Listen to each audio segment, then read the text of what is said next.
So I have people ask me all the time, your drum kit, I see your videos and your drum kit looks awesome, it looks real, but we noticed the electronic cymbals. So what is your drum kit? What is it compiled of? What gear do you use? Well, I'm going to take some time. I'm going to give you a complete gear rundown of my gear here at Covenant Church, and let's go check out the gear.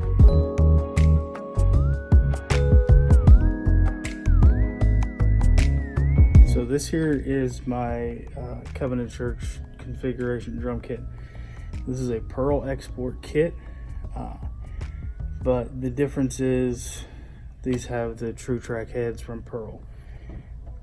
These are just electronic switchable heads. You can take these heads off and put acoustic heads on it, and you have your standard Pearl export kit.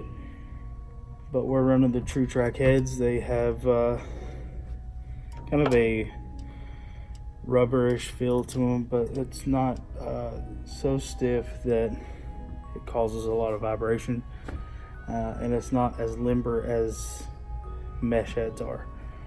But these are really nice, and I do believe if you buy these, they're backed up with a lifetime warranty, that if any of them mess up, Pearl will send you a new one for free, which is really cool. As well as Pearl cymbals all the way around, except for this is just the old Roland TD cymbal. I have 2 crash cymbals, 1 ride cymbal, and this kit comes with the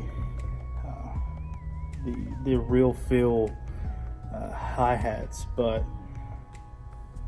I don't use them in that way. Used it for a while on the traditional hi-hat stand, but did not like the way that the hi-hats closed.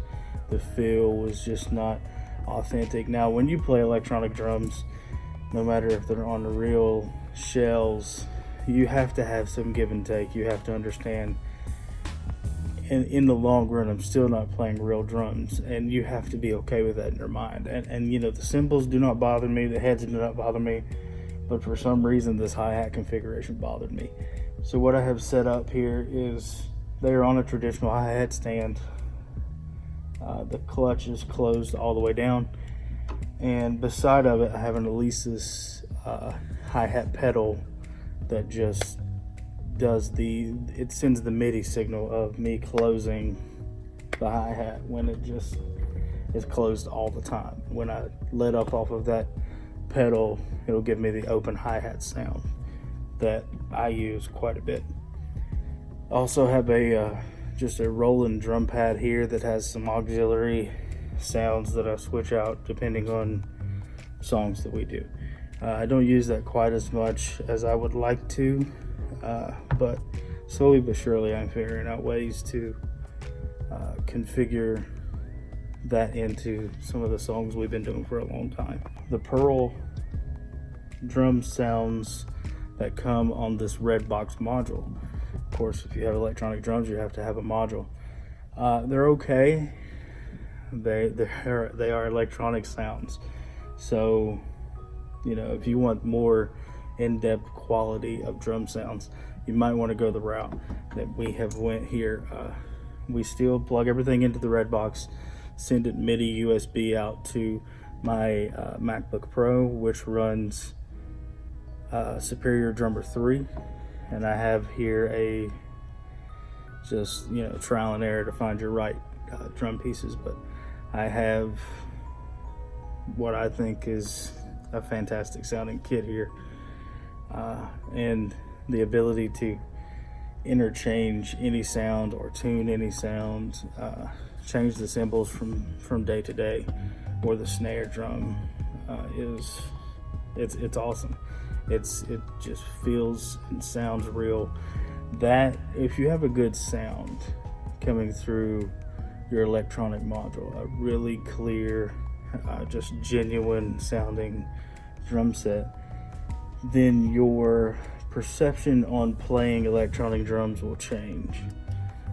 If you're a drummer, you know, more than likely you have an ear for music, and if you hit a tom and it sounds like something just somebody hitting cardboard, then you're gonna get discouraged in your mind, whether you're thinking that or not, that, man, I'm not playing real drums. Well, Superior Drummer, or even Easy Drummer, things like that. We even used Logic Pro 10 drums for a long time before we got Superior Drummer, and even that made the electronic drums easier to play, easier to listen to, easier to mix in our video mixes, and easy to fix if we needed to overdub anything for a worship album.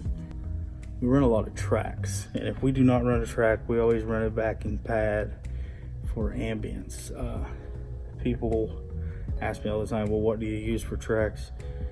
Or what kind of pads do you use? The pads come from worshiptutorials.com, and they are very cheap, depending on which package you want. I think you can buy bundle packages as well, but the pads help with just an atmosphere.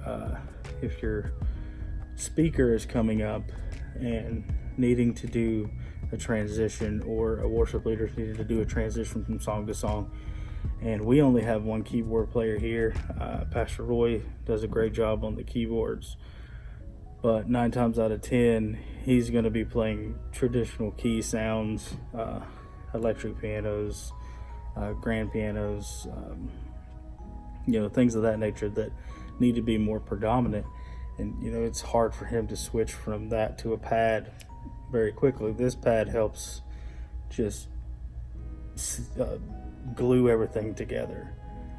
But when we do tracks, we use 2 different programs, and I'll explain this in depth. We use Loop Community Prime for our normal day-to-day services. If we're just going to do track here and there, we use Prime. And Prime is a very good program to use. You upload every track you have to the cloud there, and you can change tempo and keys and all of that stuff, even to go as in depth as to making arrangements inside of Prime for your song. That way, if you want to repeat a chorus or a verse or any part of a song, you can just easily click it and do that. But me running the tracks, I'm obviously using both hands and both feet here. So if we do a track, we normally go all the way through, and if we're going to repeat any part of that song, then I will automatically trigger a pad of that same key to come in and accompany that. That way there's no dead sound, and it's an easy transition. But for our complex services, your Easters, your Christmases, where you rely a little bit more on production than you normally would, Ableton is, in my opinion, the only way to go. You can flow seamlessly from track to track to track. You can break things down just like you can in Prime, but it's really more complex than that. Routing is a big key for running things to your soundboard to split them up. You don't want your tracks and your drums running out of your headphone jack and just going one signal back to your soundboard. You're gonna have a mess on your hands. How we have it run is my drums come in via MIDI through USB, and then we send the signal via MIDI out again USB to a 2-channel interface that you can get for $50 from your local music store or from Sweetwater or anything like that. Since we have our drums running into our MIDI interface here, splitting the stereo signal, that leaves our traditional headphone jack open that we can run a stereo track. And again, a stereo track is vital. If you're going to run tracks, you have to have at least 2 channels. One has to be your track, your main instrumentation that you're sending out to the house, and your other channel has to be your click and your cues. Now, your click and your cues are obviously your metronome that's in your band's ear, and the cues are optional. Cues are basically a voice telling you where to go in the track, and it helps your band stay a little bit on track. If you have a band director, you don't need cues sometimes. I direct the band as well with a microphone behind me here, and we still use the cues because that frees me up to still focus on playing drums, but I still give guidance along with the cues. So the reason you want that stereo pair of your track going, let's say, out of your left channel and your click and cues going out of your right is because you don't need anybody in the house hearing your click or hearing your cues. So you can take that right channel out of the main mix and just put it in your auxiliary mixes, your monitor mixes.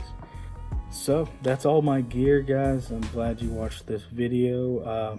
If you like it, leave me a comment or press that like button. Let me know that you like content like this. There'll be more drum stuff coming your way, more video blogs coming your way.